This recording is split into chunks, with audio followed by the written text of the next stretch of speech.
So if last week was a moral victory by the Tampa Bay Buccaneers losing to the Pittsburgh Steelers, was this a reality check? Because the Bucs lose to the Chicago Bears 48-10. Welcome to another edition of the Sports Web post-game show live here on Bucs Report, live here from the Tan Talk Sports Studios. I'm your host, Peter Blake, and Dirk Cutter says at the end of the game in his press conference, we should fire everybody that on the field today. Everybody that was on the field today should be fired. That was horrific. Absolutely horrific. And it didn't matter what quarterback started. It didn't matter. It didn't matter if it was Ryan Fitzpatrick or Jameis Winston or Ryan Griffin or Peter Griffin for that matter. The defense couldn't stop anybody today. It was absolutely horrible. And we talked about it all the time. We talked about it when the Bucs played the Saints, how many points they gave up. If you don't get pressure on Drew Brees, that's going to happen. If you don't get pressure on Nick Foles, that's going to happen. And yet, this team today didn't put enough pressure on Mitchell Trubisky. 6 touchdowns. Look at the statistics. 19 for 26, 344 yards, 6 touchdowns, no interceptions. That's the story right there. That's it. I mean, you could talk about the secondary all you want to, but if you don't get pressure up front, it's not going to happen for you. It's just not. So Trubisky goes off for 344, 6 touchdowns. Big plays down the field, no pressure on the quarterback, and we've seen this before. Do they fire Mike Smith at this point? I don't know. Dirk Cutter was saying he should be fired, starting with him. The Bucs are 2-2. Thank God they got a bye week, right? Because now you have Atlanta, who, by the way, is 1-3. The sky's not falling, Buccaneer fans, but this was one of the worst games you've seen in a long time. So we're going to definitely take some questions today. I'm going to recap the game for you. I'm your host, Peter Blake, giving you something to think about on the Sports Web, the only FM sports talk show in the Tampa Bay area on Saturday afternoons on WTAN 106.1 FM and 1340 AM from 3 to 6 on Saturday afternoons. Only good thing out of this game, Deshaun Jackson, over 100 yards. That's about it, honestly. I mean, you got Jameis Winston in the game. You're losing 38-3. People are saying, go with Fitzpatrick. Why? Why would you go with Fitzpatrick as your quarterback? What are people thinking at this point? Now, I get it. Fitzpatrick's led this team to 2 wins. But your future quarterback is going to be Jameis Winston going forward. No matter how well he plays, you have to get Winston ready to play. Do you think sitting him on the bench is getting him ready to play? And I get it. They're down 38-3. And most likely this coaching staff said, you know what? Game's over. We need to game plan for the Atlanta Falcons. What's wrong with that? And you look at his statistics. 16 for 20. Let's see. 2 interceptions, 1 touchdown to Cameron Brate. And at this point, honestly, the statistics don't even matter. 16 for 20, 145 yards, 1 touchdown, 2 interceptions. 1 touchdown to Cameron Brate. They got on the board. Great. Offense couldn't get into a rhythm. Defense couldn't stop anybody. You want to talk about the defensive line? Go ahead. You want to talk about the linebacking core? Go ahead. You want to talk about the secondary? What did you expect? Brent Grimes is back. Who else do you have? A bunch of young kids. But again, that's not making excuses. Because if you think the Chicago Bears and their offense is dynamic, which, by the way, they weren't, because the Buccaneer defense is the cure-all for bad offenses. They've shown it in the past. We've seen this with Case Keenum. We've seen it with other quarterbacks. It really doesn't matter if you don't get pressure on the quarterback. This is what you open yourself up to. So I'm going to look down here at the new computer, or actually I'm going to look at the cell phone here, and we're going to take some questions right now because, as I turn down my phone, we're looking at some questions right now. Jameis back to the bet is the best thing. Fitch stinks. Shouldn't have started him today. Look, I get it. I understand why they're going with him because you're right in the hot hand. Do you really want to put him against the defense like the Chicago Bears? By the way, speaking of coaching, can somebody tell me why Khalil Mack is being one-on-one covered by DeMar Dotson? Why are you putting DeMar Dotson one-on-one with Khalil Mack? Why are you not chipping with the tight end? Why are you not chipping with the running back? Oh, by the way, no running game once again. But that's beside the point, because when you get down 38-3 and you come out and give up 2 quick touchdowns to a Bears offense that hasn't been good at all, are you serious? I mean, where was the coaching today?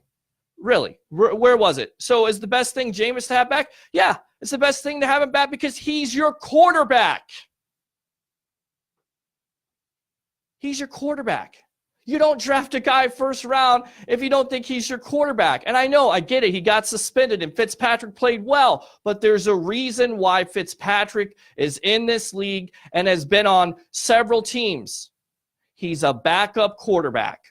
Good job. He's 2-2. So let's go on. Just a bad day all the way around. Absolutely. Absolutely, Joyce. Completely bad. New defensive coordinator. I think it's certainly possible. I don't know if they fire him on the bye week, but look, you got the Atlanta Falcons coming in. You got Matt Ryan. You got Julio Jones. You got Calvin Ridley, who had 2 touchdowns again. 5 touchdowns the last 2 weeks. You got to worry about it. You got to do something. Somebody's got to be accountable. And it seems like every year it's the coaching. Coaching. When did the players step up? Justin Evans falls down on the first touchdown to Trey Burton for 39 yards. But if you watch the replay, how many seconds did Trubisky have? How many seconds did he have? Talk about it over and over again. You give a quarterback more than 3 to 5 seconds, he's going to pick you apart. Absolutely. How many more years do we have to endure Mike Smith's trash? Glazers need to step up now and fire. I don't know. Maybe the Glazers do make this decision. Maybe they take it out of Dirk Cutter's hands. Do you think it's going to help? I mean, when are the players going to be accountable at this point? When is somebody going to step up besides JPP? Because look, Deshaun Jackson on offense, JPP on defense. Absolutely. Winston should have started. He's our quarterback. He needs reps. Absolutely. He is our quarterback. We need secondary. Earl Thomas, Bell. Okay, going back to John's question, absolutely. That's why you put him in this blowout game. Because, first of all, if you put him in this blowout game, you get him ready for Atlanta. I mean, if anybody thought this team was going to come back against this Bears defense, I mean, they've shown it all year long. Honestly, they should be undefeated at this point. They really should. If not losing to the Green Bay Packers and Aaron Rodgers, you're undefeated. That's how good this defense is. That's how much of a game wrecker Khalil Mack is. And they come from all sides. All sides. I mean, they were not going they were not going to just stop blitzing today. They were not going to not go after the quarterback. And this offensive line has been rough the last 2 weeks. They faced some pretty good defenses. Steelers, maybe, they showed, they played, they stepped up. The Chicago Bears are a totally different story. They're going after it. They're the leaders in the NFC North. But to make a quarterback like Mitchell Trubisky look that good is ridiculous. So let's see. Totally agree. Thank you very much. Appreciate that, as I'm just having a little bit of problems with the cell phone right now, but we're here live. I'm your host of the Sports Web on Saturday afternoons from 3 to 6. Peter Blake on the Tan Talk Sports Network, 3 to 6 every Saturday afternoon. And, like I said, we've seen Julio do this to us before. I mean, you want to talk about one of the worst losses in Buccaneer history. How about the Thursday night debacle by the Bucs? And you've seen Julio Jones. You've seen Julio Jones last year catch 3 touchdowns versus this team. So, yeah, you need secondary, but you also need pressure up front. You got to get pressure on the quarterback. It's got to come from Gerald McCoy. It's got to come from Vita Vea. It's got to come from Vinny Curry. And, oh, by the way, Noah Spence not playing again today. Don't get it. Don't understand. I think his days in Tampa Bay may be over. Somebody says, get Earl Thomas if possible. Seattle's not going to give him up for nothing. You're going to have to give up 2 second-round picks. Are you willing to make that sacrifice at this point? We'll see. Le'Veon Bell's not going to happen. I'm sorry. It's just not. And honestly, to tell you the truth, Le'Veon Bell would not help this team right now. The run blocking is awful. It's not good. It's not good at all. It's not going to get any better unless somebody steps up. And, you could talk about the coaching all you want to, but players have to step up on this team. You have to stop making excuses about the coaching. It's not always the coaching. Guys got to execute. Guys got to how many blown coverages today? How many? How many plays down the field? Is that on Mike Smith? Yeah, to a certain degree, the defensive style, but it really doesn't matter if you're playing off coverage or Tampa 2 or cover 3 or quarters defenses. If your guys are not in the right place at the right time, bad things are going to happen, and it happened today versus a Bears offense that they made look like the Kansas City Chiefs this year. It was awful. It really was. So we need to draft O-line in the draft. We need a new coaching period. We need some good players. Look, this is what's so disappointing about this loss is the fact that you do have talent on this team. You do have Mike Evans and Deshaun Jackson and Cameron Brate and O.J. Howard who went out in this game. We'll check and see what the injury is, the knee situation. But, overall, you have talent. And you have talent on the defensive side. Aren't you paying Gerald McCoy over $100 million? Aren't you paying Levante David big money? You're paying Brent Grimes how much this year? You have JPP who's played well, 4 games, 4 sacks in 4 games. So that's been impressive. He's been one of the top players for this defense. But overall, other guys got to step up. So a defense can't give up 28 points a game. They can't. They absolutely cannot give up 28 points. So I'm looking at it again. The running game, they're out of the game at halftime. It's 38-3, but Ronald Jones, 10 for 29. I think I saw Peyton Barber not even have 30 yards of rushing. It's become a thing at this point where the Buccaneers have to get better. They have to become more balanced, but your defense can't give up a quick 14 points. And then, offensively, you're not able to sustain drives. You have Fitzpatrick, who wasn't good today, 9 for 18, had an interception.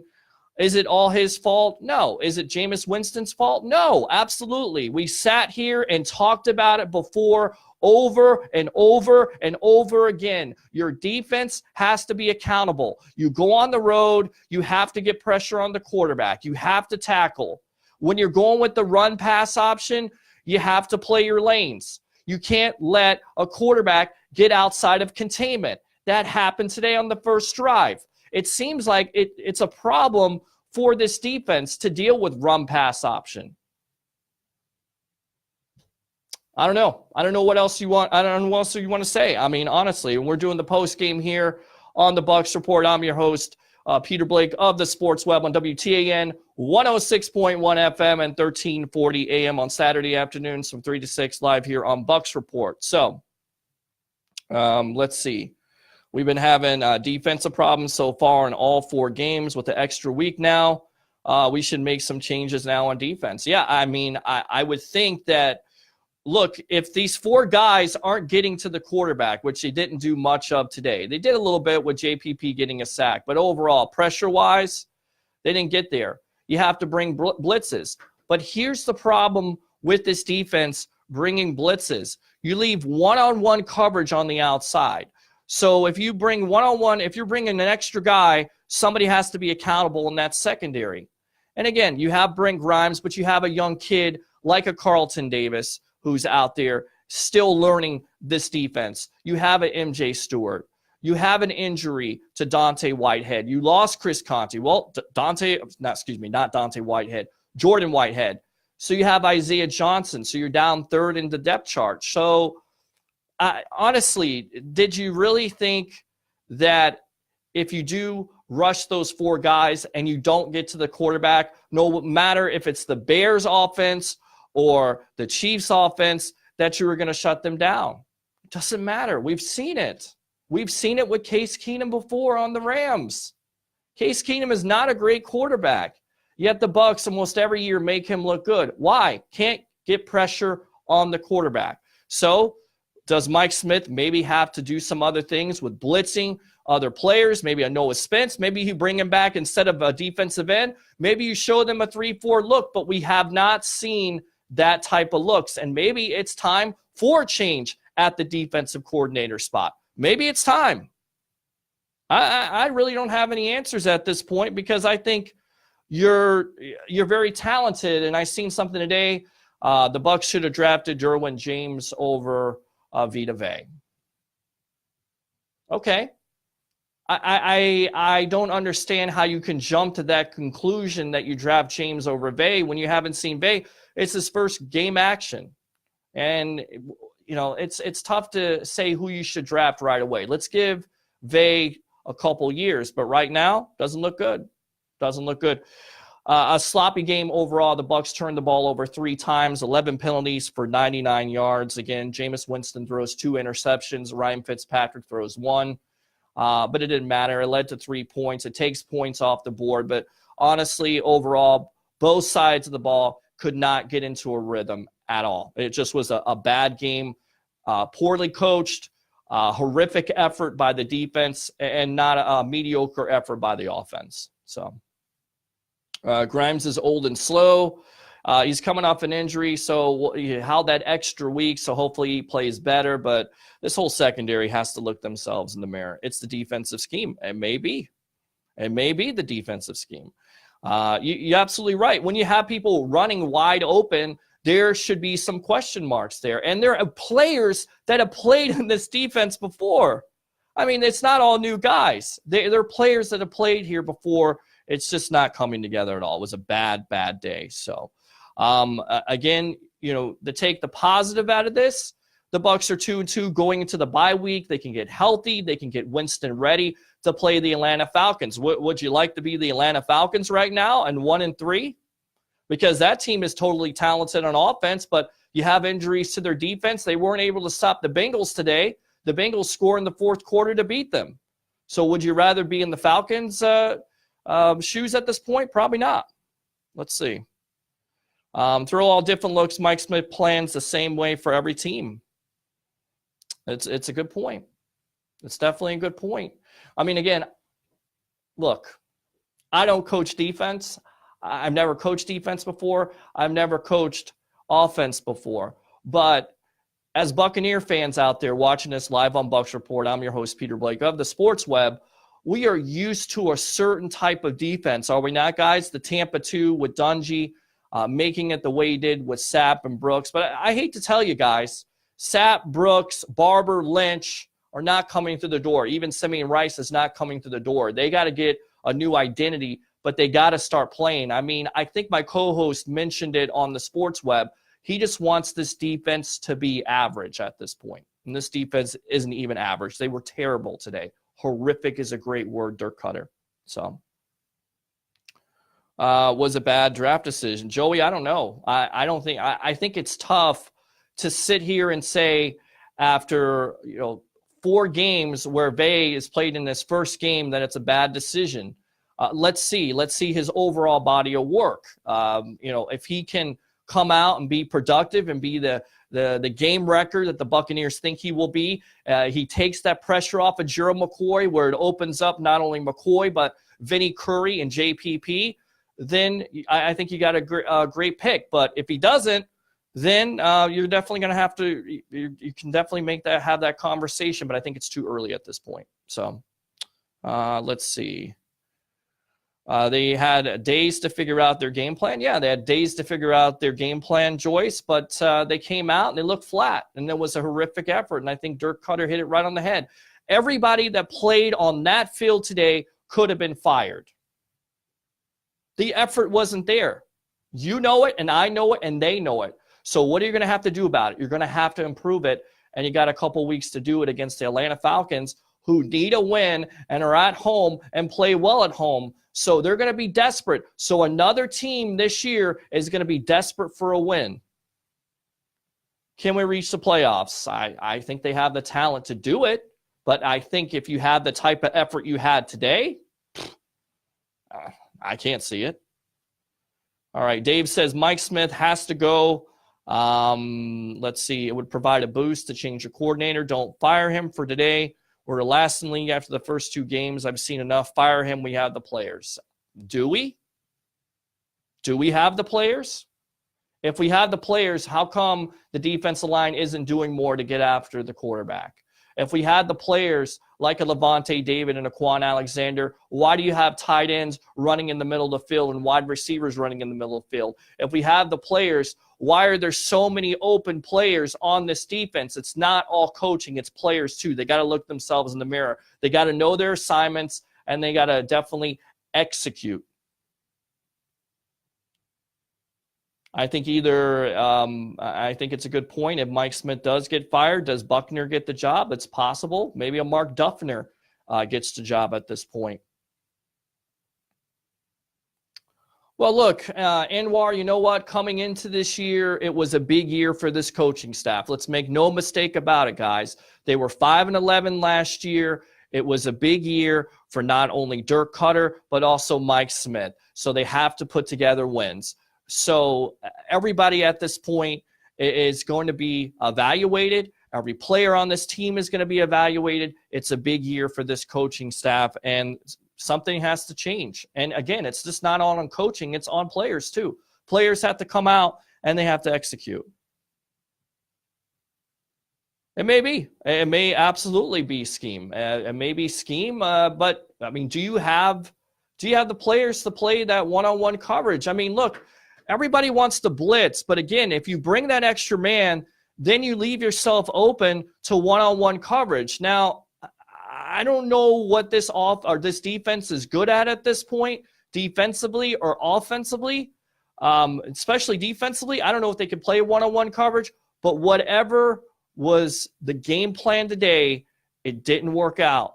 Guys, I'm going to cut it off here. Definitely tune in to the Sports Web, the only FM sports talk show in the Tampa Bay area on Saturday afternoons from 3 to 6 on the Tan Talk Sports Network, WTAN 106.1 FM and 1340 AM. Definitely tune in to Bucs Report.